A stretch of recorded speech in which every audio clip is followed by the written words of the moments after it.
And we are live. Hello, everybody. Thank you for tuning in to another episode of Jason Hebert Live. We have another missing persons interview for you tonight. If you're not familiar with our show here, what we do is interview the loved ones of missing persons and unsolved crimes in an effort to help spread awareness and try to bring justice to the cases. Our shows works a little differently than a lot of similar shows you might see on these types of video platforms, in that we don't just read and retell the stories as many might.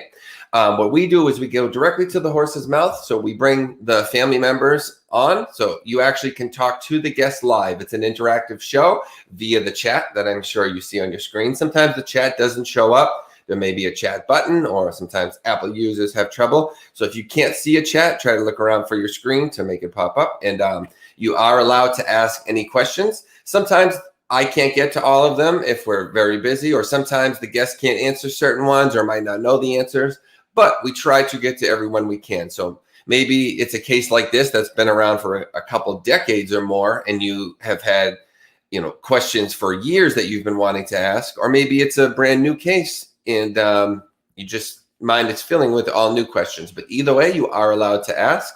So if you're into trying to help these families who desperately need your help, they're going through the worst time pretty much anybody could go through, please click subscribe below, set the notification bell to all, and YouTube will notify you every time we are getting prepared to do another show. We try to do at least a few each week.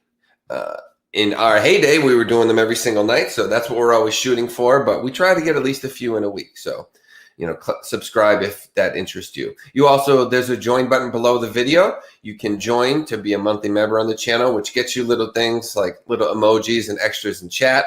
There are higher levels that also allow you to sometimes come on as a video guest and ask questions and things like that. So if you'd like to join the channel that way, you can click the join button below, or you can expand the description. You'll see other ways to support the channel, as well as contact any of the guests that we interview. We always put a link to their Facebook, just in case you want to ask them a question or if you have information on the case. So click expand on the description and you will see all the relevant links. We have about 30 people in here in the chat so far. I usually like to wait till we get at least like 50. We shoot for about 100 people at a time in the chat, but it does take about 10-15 minutes to start filling up. So I'm trying to wait till we get maybe to about 50 before we start going over some of the major details.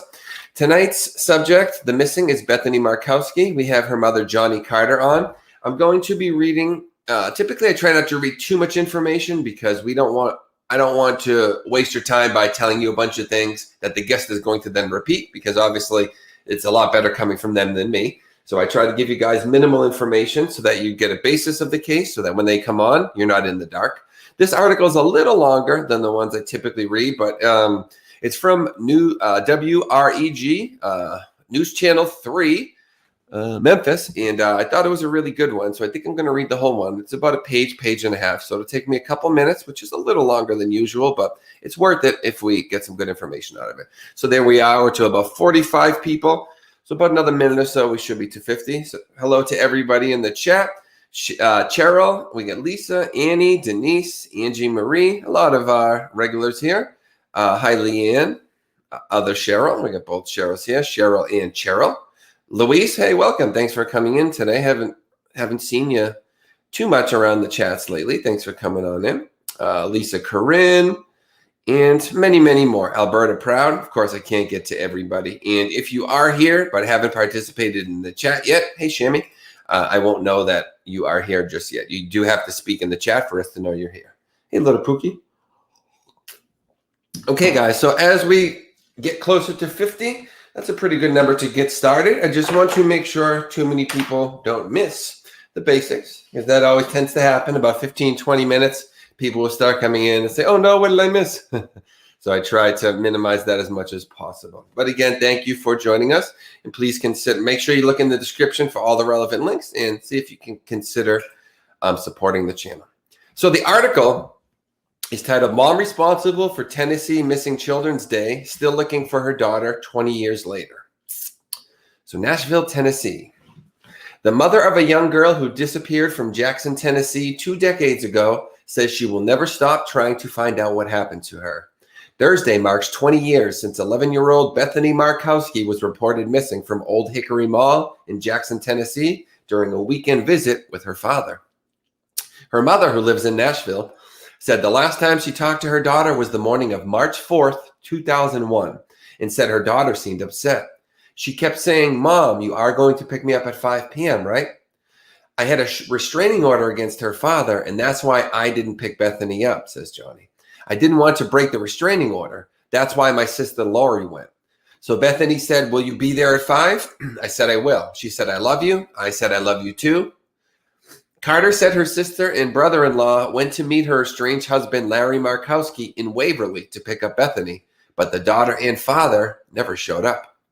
Markowski told her he had taken a nap in his car while Bethany went into the Jackson Mall, and she never came back out. However, surveillance video showed Bethany never entered the mall that day. She was not seen in the parking lot, going into any of the entrances, nor not going into any of the stores of the mall. He was, but she was not, said Carter. Carter said her husband, who lived in Gleason at the time, was investigated by police but never charged with anything. I do know for a fact she was in Gleason. She called me from the home phone number. I know she was in Gleason because she stopped on the way out to say goodbye to one of her really good friends. After that, I don't know, said Jonnie Carter. Excuse me, guys. A little bit of allergies. Carter has been searching for Bethany ever since and is now a volunteer with the National Center for Missing and Exploited Children. In 2017, she helped State Rep Darren Jernigan get a measure passed, making March 4th Tennessee Missing Children's Day. I was very concerned about doing a Children's Missing Day on the day Bethany disappeared because I kind of thought on that day I should focus totally on Bethany. But actually, it's an honor that Tennessee Missing Children's Day is March 4th, so I can focus on Bethany and all the children in Tennessee, said Carter. Carter hasn't given up hope on finding her daughter, and NCMEC's forensic artists have created an age progression image to show what Bethany might look like today at 31 years old. I believe I have this photo too. Give me 1 second, guys. I have to look in my photos of Bethany. I just want to make sure that I do have this age progression one because I will be showing them throughout the broadcast. I think I do. Where is it? Do I? Okay, I don't think I do. So let me download this one real quick, then we'll keep going. Save image as Bethany Markowski folder. There we go. Perfect. Okay. You guys will be seeing these in just a moment. We'll show them on screen. I can't sit here and say that I'll see Bethany one day, but what I can say is I will die fighting to bring her home. We'll get her home one day, said Carter. If you have any information about Bethany Markowski, you are urged to contact the Tennessee Bureau of Investigations, TBI, at 1-800-TBI-FIND. That's 1-800-T as in Tennessee, B Bureau, I Investigation, FIND, F-I-N-D. Or the National Center for Missing and Exploited Children at 1-800-THE-LOST, 1-800-THE-LOST. And then for more on Bethany Markowski, it does have a link if you guys would ever like to visit that article. Okay, so that is a little bit about the base story. A lot of suspicious and odd things going on there, as we tend to see in these cases. So let's get Jonnie's take on it. It is worth mentioning, I actually haven't spoken to her about the specifics in that article, so I don't know if she agrees with absolutely everything that's said there, but she did send that to me, so I think for the most part she is happy with it. Okay, and with that being said, I bring on our guest tonight, Jonnie Carter. Jonnie, thank you so much for joining us. I'm so sorry for what you're going through. Just know that you're not alone. You have us here. We already got about 60 people, including me and my team, here ready to do anything that we can to help. And we just wanted to learn about Bethany and do everything we can to try to help bring her home to you. So thank you so much for joining us. No, thank you. It's a pleasure and an honor to be on here tonight.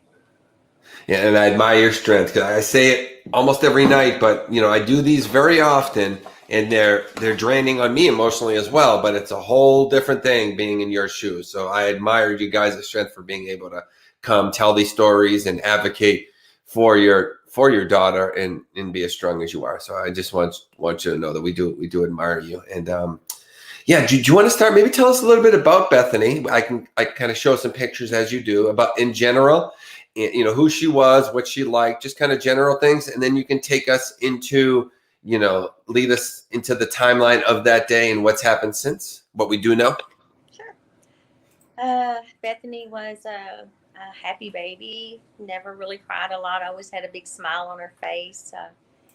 She just, I don't know, she loved to sing. She was embarrassed, so you had to turn your back so she would sing into a brush at the top of her lungs. And she never met a stranger. She was always, fighting for the underdog and not liking people to make fun of people. She got her feelings hurt real easy. Um, Loved animals. Yeah. Okay. It sounds like a sweetheart. Your typical, just sweet, young, happy kid, right? Yeah. But, With a good heart.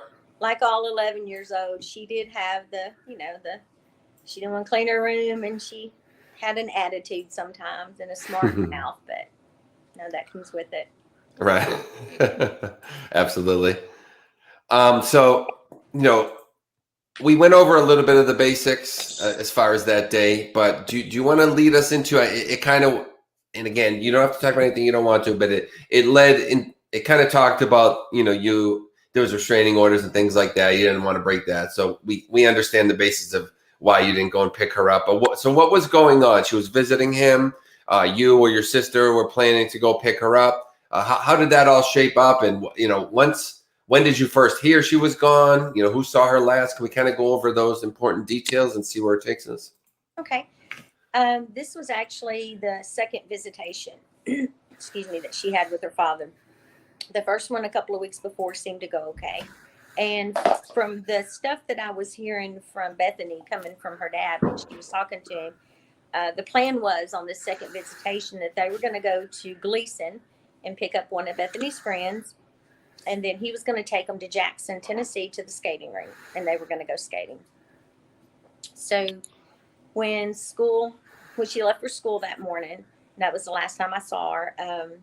My sister took her to school, my sister Lori, and then after school, my sister Lori and her friend Diane picked Bethany up to take her to the meeting place in Waverly to drop her off with her dad. And so the exchange went, okay. I talked to Bethany, I believe it was Saturday night. I was working at Cato's, and she had called while I was out. And when I got home, she called back, and she didn't sound like she felt good. She sounded, and she was not feeling really good that weekend before she left. She had a stuffy nose, and she didn't want to go, first of all. She kept asking everybody before she left, what are you going to do if Dad don't bring me home? And we all said the same thing. Really? Okay. He doesn't have a choice. It's the law, and he has to bring you home. Or, if he doesn't, we'll come and get you. So it was already a concern. It wasn't a concern during the first visitation, but it was with the second one. She was worried about not being able to come home. Okay. So I talked to her on late Saturday night, and she wasn't feeling good, and I asked her if her dad had bought her anything, and she said yes, some shoes and some clothes. And I said, no, did he buy you any medicine? And she said no. Didn't have a very long conversation. And what kind of medicine would that be for? I'm sorry if I missed it. She just had it sounded like she had a cold. Oh, just the cold. Okay. Yeah. Okay. So it wasn't any kind of persistent. Mm-mm. So the next morning at 9:38, which was on Sunday morning, March the 4th, I got a phone call. Bethany and I were living with my sister Lori and her husband Larry at the time, and the phone rang, and I saw on the caller ID that it was coming from our home in Gleason, Tennessee, and it was Bethany, and she sounded upset, and her little voice was quivering, and I could hear it sounded like it was on speakerphone. And I could hear him. So it sounded like he was pacing, because you could hear it and it would fade. And you could hear it and it would fade. And she said, Mom and Daddy knows that you have a boyfriend. And I said, what? What are you talking about? She said, Daddy knows that you have a boyfriend because I talked to him on the phone. And I even asked her, Bethany, why are you lying? And I said, never mind, forget it. I know why you are. And I could just hear him saying, tell her. Oh, wow. Okay. And so then Bethany said, Mom, I'll see you at 5:00, right? Can I just jump in just so I don't forget this? I apologize for interrupting, but did she tell him you had the boyfriend? I'm just trying to figure out why she was concerned on the second visit she might not be brought home. Was that conversation on the first visit? Was there a fight then because she had told him about the boyfriend or whatever and was scared to go back the second time I because don't of that? I don't believe she ever. I did not have a boyfriend. I don't believe she told him. Right. I believe that he was just trying to get it in her head, and Oh, okay. and I will get you more to the boyfriend story. I believe he just didn't. I just don't believe he realized I would have left him for any other reason, other than you know him beating on me and the kids wasn't good enough, so it had to be that I had a boyfriend. Okay. Um, Right. so she said, "I'll see you at 5 o'clock," and I said, "Yes, you will." And she said, "I love you," and I said, "I love you too."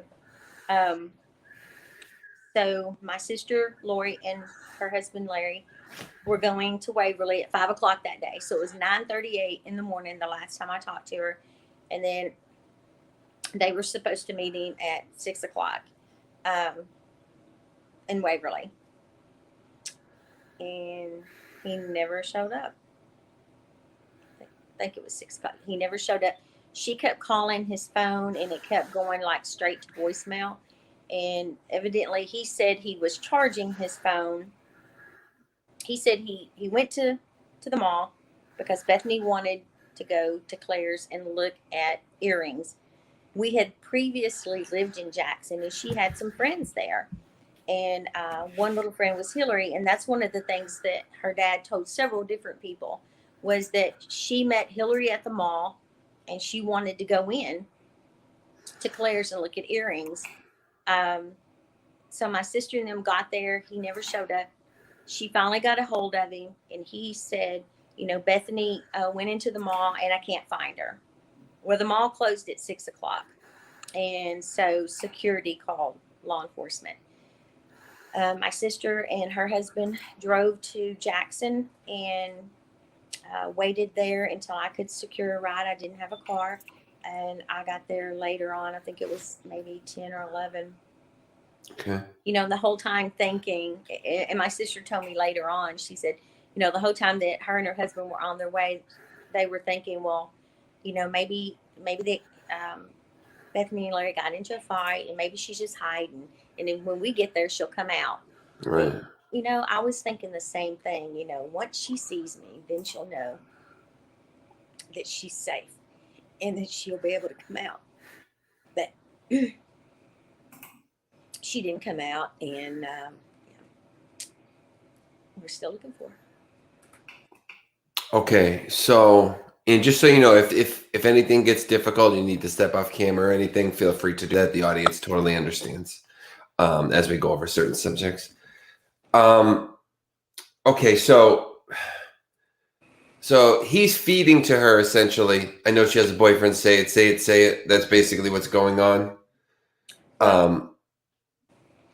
I found out.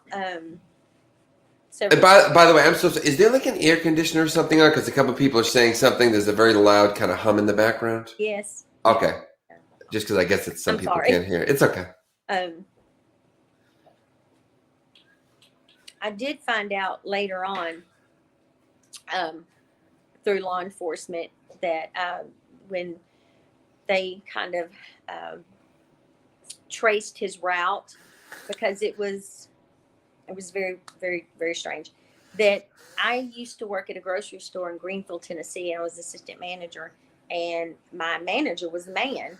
And so he assumed that I was having an affair with this man, to the point that on his way to take Bethany to meet my sister and her husband in Waverly, they stopped in Greenfield and parked in front of this man's house. And he kept saying, that's where your mom's boyfriend lives. That's where your mom's boyfriend lives. And he was not my boyfriend. So I guess the first thing I'm trying to figure out is why she would be so concerned that he wouldn't take her back on the second visit. So do you think this is what that was? Is he was really pressuring her about that on the first visit? This whole situation? She seemed fine. She seemed okay, and like she had fun on the first visit. She got to see her other siblings and stuff. But I mean, he got to call her every Tuesday and Thursday at 7 o'clock. And most of the time we had to run and track her down. She did not want to talk to him. And there were times that she wouldn't even talk to him unless my sister or myself, which I never did, would get on the extension and listen. And I remember one time specifically, my sister was listening and Bethany come running out of the bedroom. She was crying and she, laid on the couch and she was just bawling. And what had happened was my sister was listening to the phone conversation and she finally said, stop, because he was like screaming and crying at Bethany. What are you trying to do? Are you trying to kill me? Is that what you want to do? And she was an 11-year-old little girl, and he's screaming and hollering at her. And my sister said, stop, compose yourself, call back. When you can talk to her normally, in a normal tone, then Okay, so she had a good time on the first visit, but something did happen that made her concerned about him not bringing her home on the second visit. Yep. And that's one of the things, he had Tuesday and Thursdays that he called at 7:00. And so I don't know. I don't know if they had some kind of, if he told her something and she just was scared to tell, but yeah, she was very concerned that he was not going to bring her home. And Okay. that's one of the things when I took a polygraph, and one of the things that they asked me is, sorry. Sure, take your time. Have you lied to or deceived anyone in your family in the last 6 months? And I said, no. I said, yes. And I started crying. And so the guy unhooked me from the machine, and we went and had a talk. And he said, okay, have you lied to or deceived anybody in your family in the last 6 months? And I said, yeah, Bethany. I told her we would come and get her, And then he hooked me back up and he said, other than what we just discussed, have you lied to or deceived your family in the last 6 months? And I said, no. So, and I passed. Sorry, Right. my cat's trying to come up here. Don't worry about it. Yeah. So, okay. And I understand, you feeling that way, but don't, this is nothing you did wrong, and you're doing everything in your power to, find out what happened and do right by her, even all these years later. So you should be very, very proud of yourself. I know she's proud of you, and don't beat yourself up on it. I know it's so easy to do when these things happen, but yeah, it is. Yeah, mine keeps going back. Is there one single thing that I could have done to prevent this? Right. And I could have not let her go on visitation because she was nervous about it. But it was going to happen. It was going to happen either that weekend or the next. It would have happened anyway. Right. So the original plan was to meet at 5 p.m. at the mall. Mm-hmm. That's where he claims that he fell asleep and she went in. However, she's not seen anywhere in the footage, but he is seen going into the mall. Mm-hmm. So first, what's his explanation? Is it that, well, yeah, I fell asleep, then went into the mall? Or did he say he never went in, then changed his story? What's this? How did that unfold? He said that he let Bethany go in, and that with Hillary, and that he took a nap. And when he woke up, she never came back. So he went into the mall looking for her. Now, the little girl, Hillary, that he said Bethany met to go into the mall with, just so happens Hillary and her mom were at the mall, and they saw Larry, and she ran up to Larry and said, where's Bethany? And he said, I'm looking for her. And they helped look for Bethany until the mall closed. And so when I had heard, before I even got to Jackson, and I had heard the story that she had went into the mall with Hillary, I immediately called Hillary, and talked to them. And that's when I found out that they had seen Larry in the mall, but Bethany wasn't with him, and they couldn't find her. So, I'm kind of confused on this. And before we go forward, I just want to make it clear, because I usually say this in the beginning. Anybody that we talk about here, we make no hard accusations. Everything's alleged. I say that for my protection and yours. We're not accusing anyone of anything. We're just trying to piece together a story that we're trying to figure out. But it seems, I know he's been talked to by police, but never charged. He was with Bethany at the house. That's 100%. he should have been with her at the mall and wasn't. So he got rid of her somewhere between being at home and being at the mall. Something, I mean, it seems so clear to me. Why is he getting off? What's the story that they're believing that's not getting him charged or looked into further? Where did she go in his story? How did she? There was Because I don't even know why he said that she was with, what's the friend's name? Hillary. Hillary, because obviously we were going to talk to Hillary, you, the police, and find out that story wasn't true, that they happened to bump into him at the mall. I'm kind of flabbergasted at how his story is holding up at all to the police. Me too. There was another sighting around 2:00 that same afternoon, to where he was in like Parker's Crossroads. We drove an 18-wheeler and we used to go there to fuel up, and somebody that he knew saw him and said, "Hey, what are you doing here in this neck of woods?" And he said, "I just dropped my daughter off at Nashville with her mother." Now this was 2. Oh my God.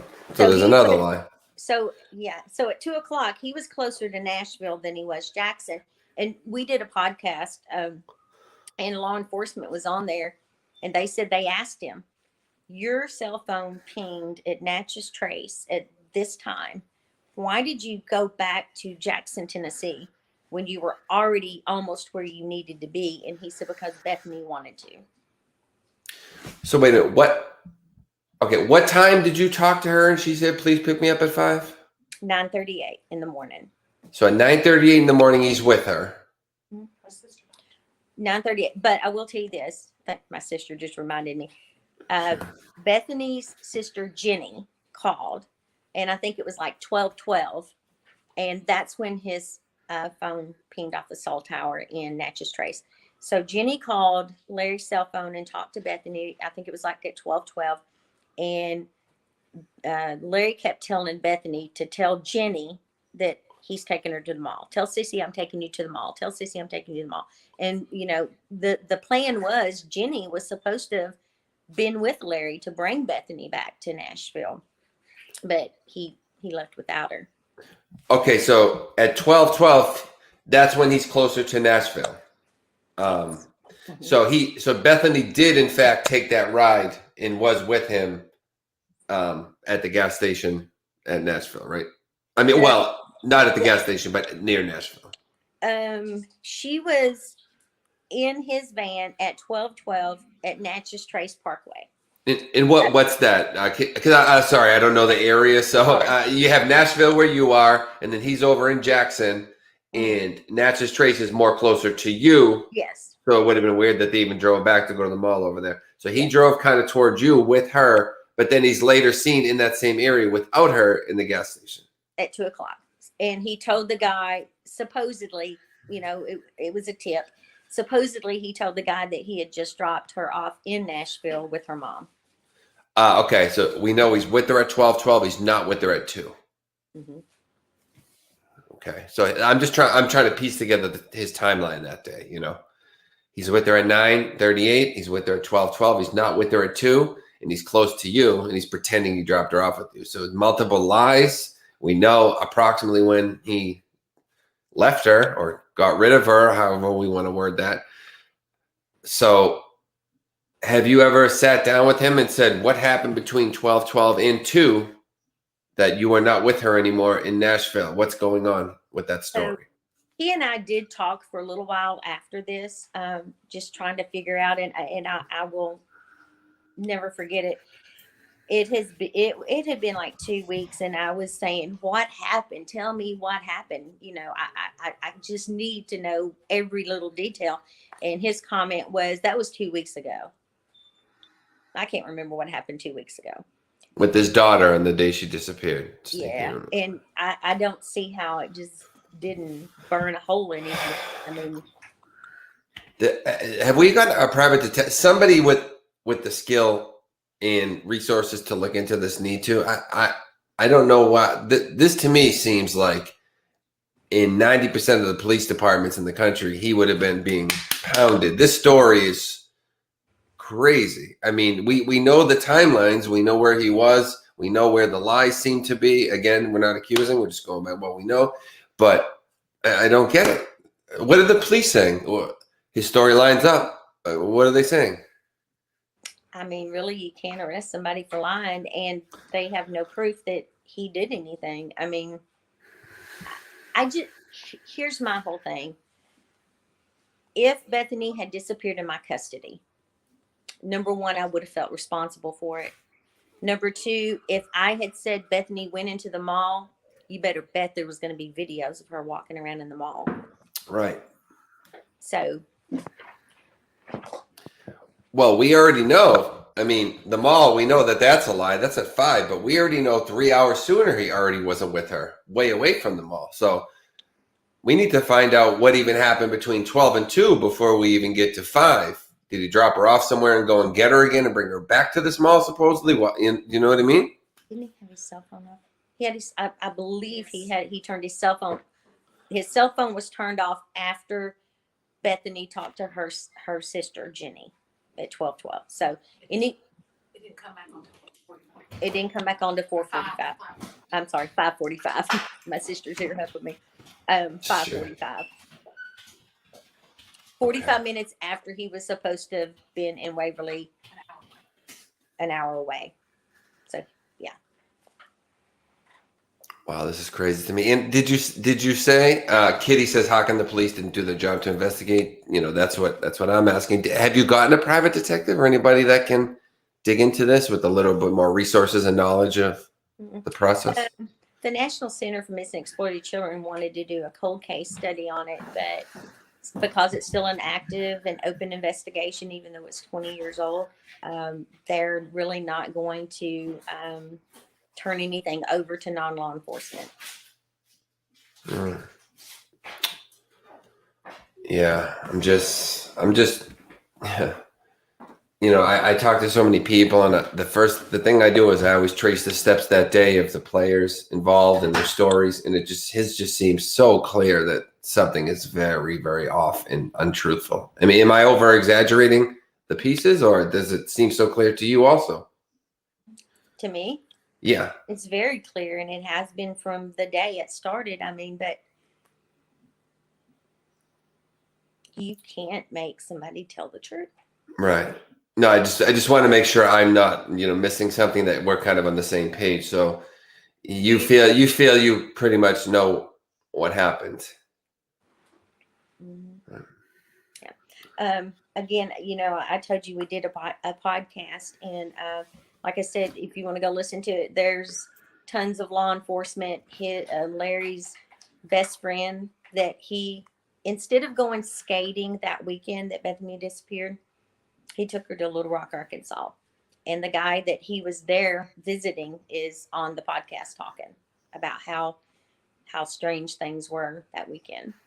The guy he was visiting is saying that? Yeah, he actually said that Larry wanted him to take his van, Larry's van, and drive him and Bethany over to Mexico. Wait, say that one more time. I'm sorry. He wanted to take his van and drive her to Mexico? Larry, according to Harold Roberts, that's Larry's friend, Larry asked Harold, take my van and take us over the border in Mexico, and you can have my van. But Bethany disappeared and Larry did not. Wow. So we have we have a couple questions. I'll kind of group them together. You can answer whatever pieces of them you'd like to. If you don't want to go into certain details, again, as we talked about, you're in control. You don't have to. But Alberta Proud asks, how did he seem emotionally? And Kitty 1900 asks, Jonnie, what do you feel happened? How did who feel emotionally? How did he seem emotionally? And then someone else asks, what do you think happened? So I've tried to put them together since they're kind of similar. I mean, of course, he did the crying and stuff. He's done 2 interviews in 20 years. One interview was right after Bethany disappeared, and he made the comment that Bethany supposedly went into the mall. That's what he said. Bethany supposedly went into the mall. She's 11 years old, in his custody, and he don't even know if she really went in or not. And he said, I guess I made a mistake. And what was the other question? I'm sorry. What do you think happened? You know what? No matter how mean a person is to me, you can never imagine, that person hurting their own child. For years, I thought, he was a truck driver over the road, and I thought, he's got a lot of friends. He could have given her to somebody, just to keep until things cooled off. I mean, Bethany knows who she is. She wasn't an infant. She knows her name, and she knows her siblings and me. And she's 31 years old now. But then I gotta keep, hoping and praying that JC Dugard. That was a miracle. Right. No, Miracle. but I always keep the positive option Mhm. open for sure, because crazier things have happened 1,000 times. Yeah. So always don't, even if you really lean towards one way, always leave the other option open too. Mm-hmm. But speaking of, absolutely. But you say that he had a lot of friends, could have left her with someone. That leads into Angie Marie's question. She says, does Jonnie believe the supposed sightings of Bethany getting on a bus with a woman? I did at the time. It was, and I still do. It was, I think, 3 months into it. Yeah. I talked to the what do you want to call him? The ticket master, or the guy at the bus station that actually sells the tickets. Right. And, he said he thought it was kind of not really weird or anything, but the little girl wanted a soda out of the drink machine, and that the woman was kind of stuck to her. But he said he never thought anything really bad was going on. So at the time you did believe it, that was Bethany? I still do. You still do believe that was her? How, and when was this sighting? About 3 months after she disappeared. It seems like after she disappeared, we got a whole lot of sightings really quick, and pretty much all in the same area, the East Tennessee area. So you're thinking he passed her off to somebody, and she went off with them? Mm-hmm. Okay. Yeah. Okay. There's so many ways. But I mean, there's a big difference between somebody taking care of an 11-year-old for a couple of months. I mean, how do you, a 31-year-old? It's Right. I don't know. It depends on the day, and sometimes I still feel a little connection with her, and some days I don't. So. Right. Get a couple of people who didn't see some of the earlier stuff asking about the mall. Kitty, the friend, was at the mall. They did happen to run into the dad, but they didn't go there together. That was not a true part of the story. But she was at the mall, yes. And that was answered in the interview previously. So if you watch it again, she does go into that. Where was this bus going? Asked Cheryl W., the one with the woman, the sighting. It was going to Moline, Illinois. From Cleveland, Tennessee. So total opposite way of Mexico. Some people were saying maybe she's in Mexico or something like that. But yeah, the borders, I think Bethany had been missing a year or a little over a year before they even flagged the borders. Okay. And I'm wondering if she was passed off and she knew you and all that, but she was so young that maybe she was just kind of brainwashed or scared. Scared. I was scared. It took me a long time to leave him. I was scared, and for a grown woman to be scared, you have to think about an 11-year-old little girl, being scared of her dad. Right. Yeah, and it's interesting that she didn't say anything about him hurting her concern, but her concern was him not bringing me home, as if maybe she suspected he might bring her to someone else or something. Like, I'm just focusing on the wording of it. Mm-hmm. But if he doesn't bring me home, like, Could she have been thinking, what if he brings me with that woman I saw on the last visit or something? Who knows? I mean, wow. What gave me the courage to leave in the first place is he was hurting Bethany. You said he was abusive to you and her. Mm-hmm. And to his other children. Yeah, I'm sorry for that. That's just despicable. So I mean, it's a good thing either way that she's not with him one way or another, right? And that you're not. I'm not sure the situation of the other kids, but nobody deserves to, deal with that.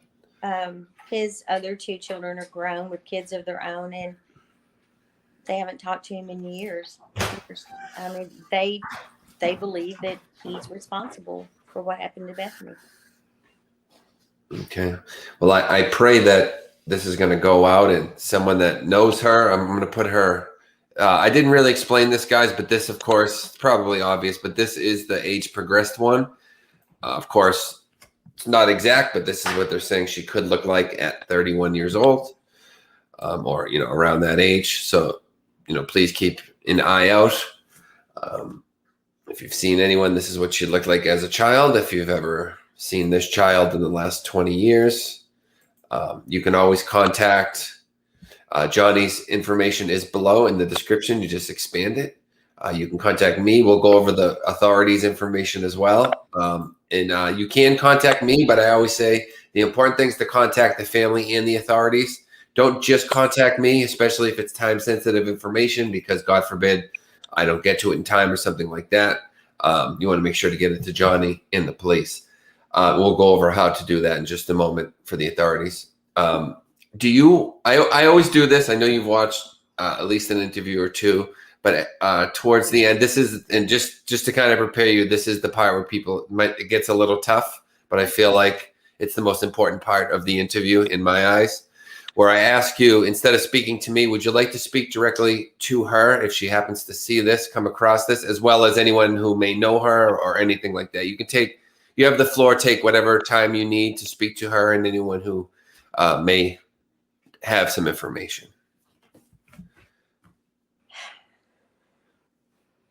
If I could sit across from Bethany right now and talk to her, first of all, I'd never take my eyes off of her again. But I would make sure that she understood how much that we love her and miss her, and we've done everything that we can think of to do to find her and bring her home. We'll never quit looking for Bethany, ever. It's not an option. I hope and pray that Bethany's out there and she's happy and has a couple of kids. But if she's not, I still want to bring her home. She's just loved and missed, and not a day goes by that she's not either thought about or talked about or prayed for. And I know that we'll get our answers one day. And if 20 years is a long time, and I totally understand if somebody knew something 20 years ago and they didn't want to get involved, scared that they would get in trouble, or just scared to tell the truth.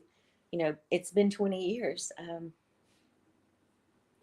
It's time. It's past time. No little kid deserves to disappear, and no parent deserves to have a missing child.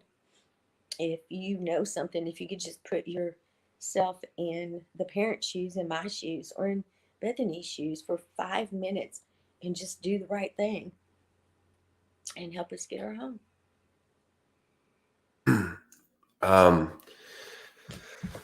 So,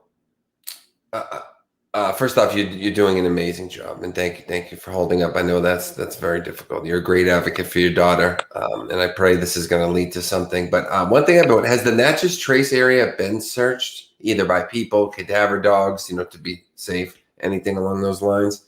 I think it was originally close to where the cell tower was, but I don't know to what extent. I know that me and family and friends went out there but it's just so overwhelming. There's just so much land, and it's, straight down the interstate, and it butts up against the Tennessee River. So Okay. Yeah, I feel like that's definitely the key to this. That hour and 48 minutes or 9 minutes, whatever it is. When he's with her and then not with her, something happened over there. I pray it's that he passed her off and didn't do something awful, of course, and somehow it leads to her. But I feel like that's she's never seen at the mall. We already know he's not with her at 2:00 when he's way away from the mall. So I think that's the golden period right there, that hour and 49 minutes. That's my thoughts on it anyways.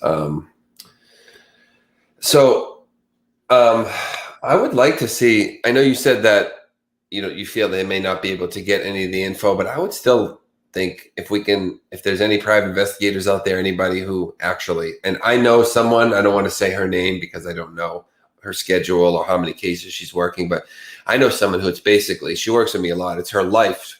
I don't think she's quite a licensed private investigator yet, but I think she's working on it. But all she does is work on these kind of cases, and she's amazing. She's like boots on the ground kind of person, physically goes to the locations. But I would like to see what somebody could come up with, because I don't feel this has ever been properly looked into and investigated. Mm-hmm. And I feel you probably feel that way too. You just maybe don't want to say it outright like that. But it does. Your child missing doesn't come with a handbook. You don't know what should and should be done. And right. One of the mistakes I feel that was made very early on was law enforcement was keeping me from the media. Yeah. And, I didn't get to go out there and show pictures and stuff until Bethany had been missing for 3 or 4 days, something like that. And honest to God, I think it was their first missing child's case from the mall. So, I try to give everybody benefit of doubt and want to believe that everybody did their best. But, times have changed in 20 years. A lot of things are different. DNA and things like that weren't available back then. The touch DNA. And no Amber Alert. That's right. They opened the Middle Tennessee Amber Alert using Bethany as a test. And Bethany had already been missing. There was no Amber Alert. So. Right. And a lot of people just talking about Larry, what his bank accounts are doing at that time, tracing his phone, a lot of things like that. Of course, all that's information we wouldn't have access to, but that's why I'm saying we need somebody who could find it, Kitty asks, have you kept contact with Larry? I'm guessing not much, but. Yeah. Yeah. He did his second interview. We did a podcast called Searching for Ghosts, season 2. Where's Bethany Markowski? Like I said, law enforcement, everybody's talking on there. He did his second interview with the TV show Crime Watch Daily. Okay. And and that's been 2 years ago.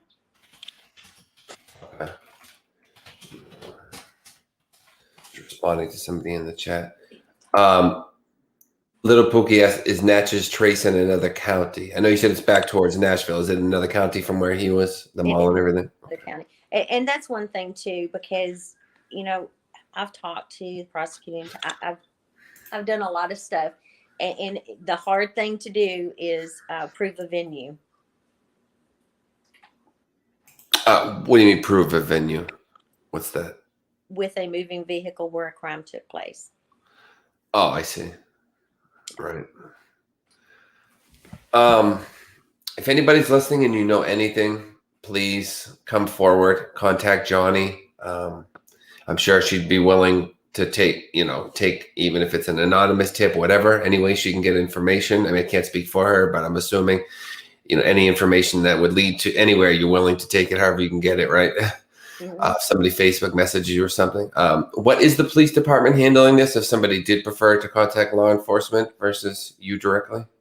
TBI find.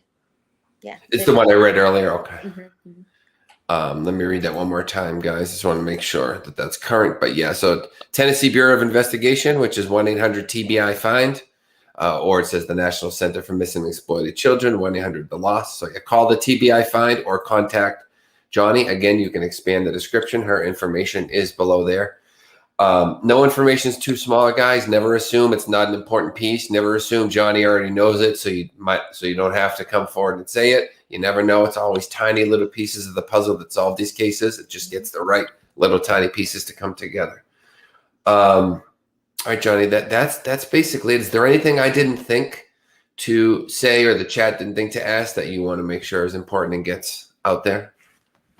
Oh, I could sit here for hours and talk to you. Yeah.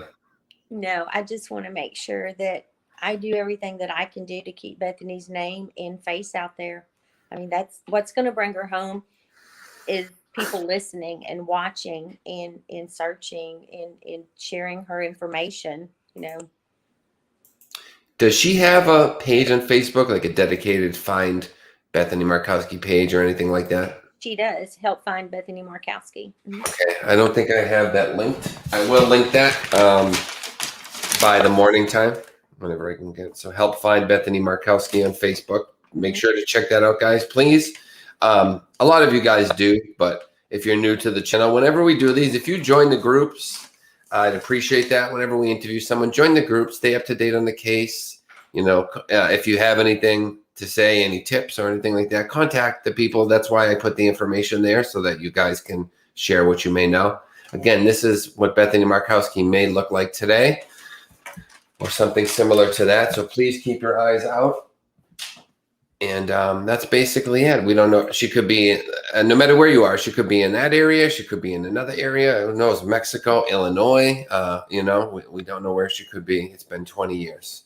So I want to thank you again for coming. You, like I said, you did a great job. I know she's proud of you. I pray this is going to lead to something, and one day she's going to come home, and it's, you know, there'll be a lot of healing to be done. There always is, but please, you know, leave that positive resolution as an option because it happens. You know it does. Like you said, JC Dugard, and there's been hundreds of cases where, you know, I've even done ones. I have at least 3 or 4. Because I've done somewhere like 130 or something so far interviews, and I can think of at least like in the 2 to 4 range where they told me, no, there's no way that she would do that.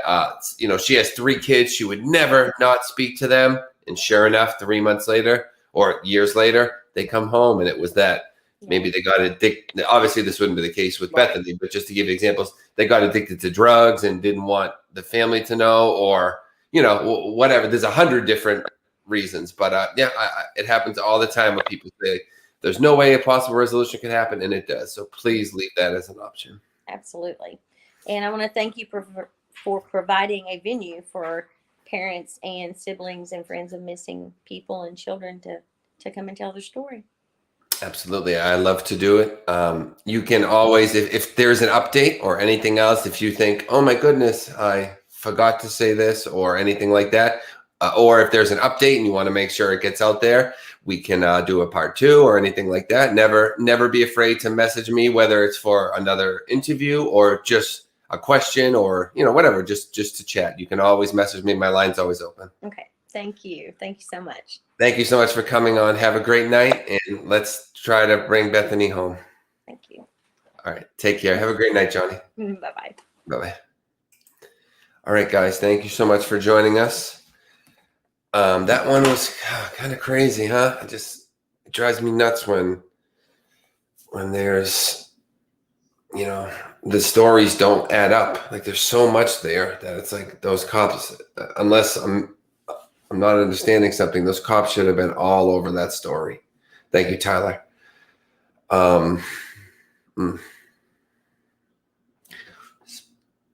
Speech or cowling. Height A for advocate. Hey, Amanda, what's up? Oh, yeah, we're just finishing up. Thank you to everyone for joining tonight. Yeah, Amanda, I'm going to go start a new job in about an hour. I'm going to be there. So I'm taking off now, guys, to go do that. But I'll message you, try to message you in the morning, Amanda. Thank you to everybody for joining us. Let me get to work, says Junie. Yeah, we appreciate you. Please click subscribe if you're not subscribed to the channel. And go and join that page. Try to help out. if you have any information or even ideas that you can help pour Jonnie out with, please message her and let her know. I'm kind of lost for words thinking of that story with the dad. There's so much there that doesn't seem right. They should have been all over that. I don't know. But okay, the links are in the description, all the relevant links to contact her. Or if you would like to support the channel, all the links are in there as well. We appreciate anybody who does and is able to support. So thank you, everybody, for the kind words about the interview and the job and all that. And yeah, I know, man. All right, guys. Thank you for joining us tonight. We'll see you in a couple days. And appreciate that kaleidoscope. Everyone have a great night. And let's help bring Bethany home, everybody, as well as everyone else that we've interviewed. Let's keep plugging away and trying to help bring these kids and, families back together. All right. Have a great night. And thanks for watching Jason Hebert Live. Take care.